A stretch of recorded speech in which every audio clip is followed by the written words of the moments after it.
Hi everyone, welcome to my channel. My name is Olajumoke. So in this video, I wanted to talk about the practical steps that you can take to owning your first property or additional properties. As a way of disclosure, my first property was purchased around 2008, and that was a joint venture between myself and my brother. Since then, I have gone on to purchase additional assets, and I thought to bring to you the practical and very simple steps that you can take to becoming a property owner and getting on the property ladder. Now, a lot of people think that purchasing a property is a very difficult process. I definitely thought so before I purchased my first property, but as with everything in life, the more you do it, the easier it becomes. Now, the first step, of course, is to understand what sort of property you would like to purchase. Would you like to purchase a leasehold property or a freehold property, for example? Would you like to purchase a flat, or perhaps an end of terrace house or a terraced house, etc., etc. So you need to figure out what sort of property you would like to purchase. Prior to that, I assume that you have, of course, put together the funds needed or the capital needed to invest. Now, depending on the area you choose to buy a property in, prices vary. So prices in London are, of course, a lot higher than prices perhaps up north in Manchester, Yorkshire, etc. So again, understanding what sort of property, what sort of location you would like to purchase in is very important. So once you have a budget in mind and you've saved up enough funds for your purchase, the first thing you want to do is identify an asset. Now, you can do that through several websites such as Zoopla,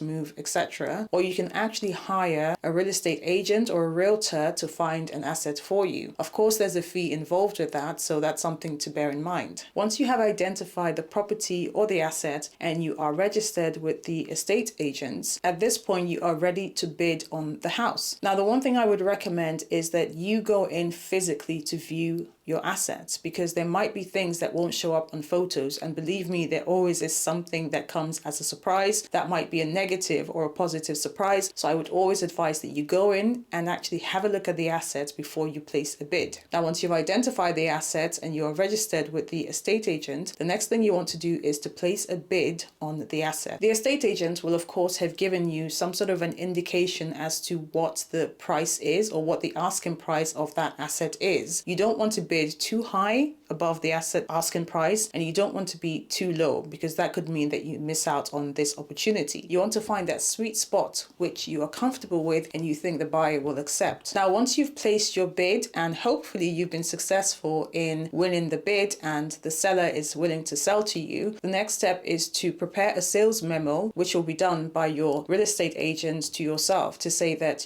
this is the contract, the seller is willing to sell and you, the buyer, are happy to go ahead. After that, you want to appoint a solicitor, a property solicitor or a conveyancer. Now, what your conveyancing solicitor will do is to ensure that the seller has the rights to the property. They also want to make sure that you are indemnified when it comes to searches, and essentially making sure that the asset is in a good position to be sold to you. They go through things like the local searches, they go through bankruptcy searches, priority searches, etc. All the searches that need to be done on the property to make sure, number one, the property or the asset is in a good enough position to be sold on to you and there aren't any hidden issues that you should be aware of. And secondly, they also want to make sure that the seller is in the position to sell the property. Some properties are owned jointly, some properties might be under, certain restrictions, financial covenants, which means that the seller is not in the right position to sell on. So what your property solicitor or your conveyancer will do is to make sure that the asset is good enough to be handed over to you. And depending on what sort of property you get, there might be issues around licensing, around land, with the local councils, etc. So you want to make sure that you hire a solicitor who's very well experienced in the property sector. Juxtaposed with hiring solicitors, you also want to engage with a bank if you are perhaps taking on a mortgaged property. What a mortgaged property is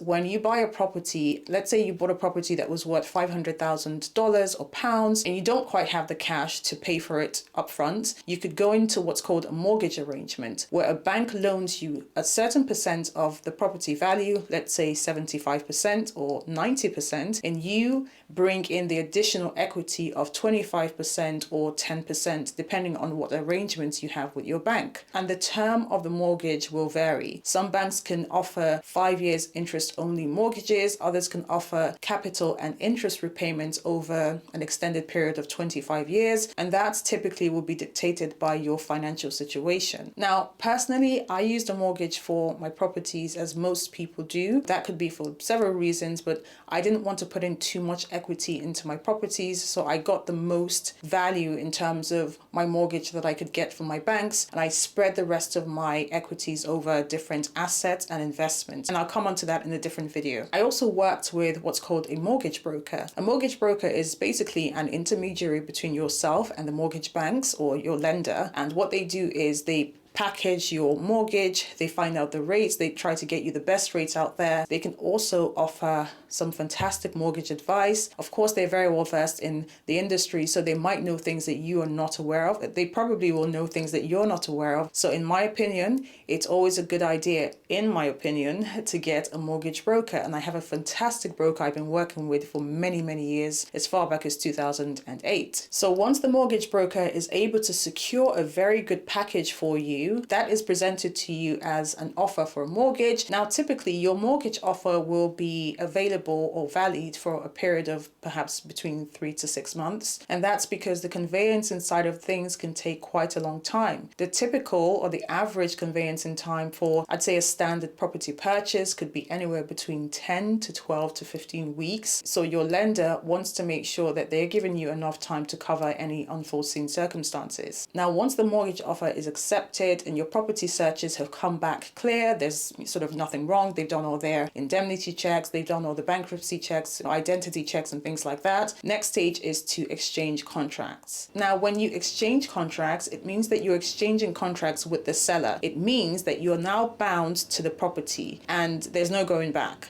But if you chose to go back, you could lose your entire deposit and everything you've spent to date. So it's very, very important that you are ready to exchange and complete on the exchange date. And finally, the most exciting part of this process, or one of the most exciting parts of the property purchase process, is completion. Completion is where the bank releases the funds or the capital or the mortgage to your solicitor. Your solicitor then releases that to the seller's solicitor, who then releases it to the seller and their banks, etc. But at this point, it means that you have completed on your purchase. We have stamp duties here in the UK. Stamp duty is basically a tax you have to pay on a purchase. Any stamp duties that have to be paid, especially if you are not a first-time buyer. First-time buyers have some reliefs in terms of stamp duty, but for majority of people, you will have to pay stamp duty tax on your property purchase. So once all of this is done, you've completed, it now means that you are the proud owner of a new property. And that's pretty much it. What remains after that is what is called post-completion work, and this is completed by your solicitor. Things like registering the title and any registrations that need to be done with the land registry, and that process could take a couple of weeks, but it really is nothing for you to worry about, because once you've completed, it means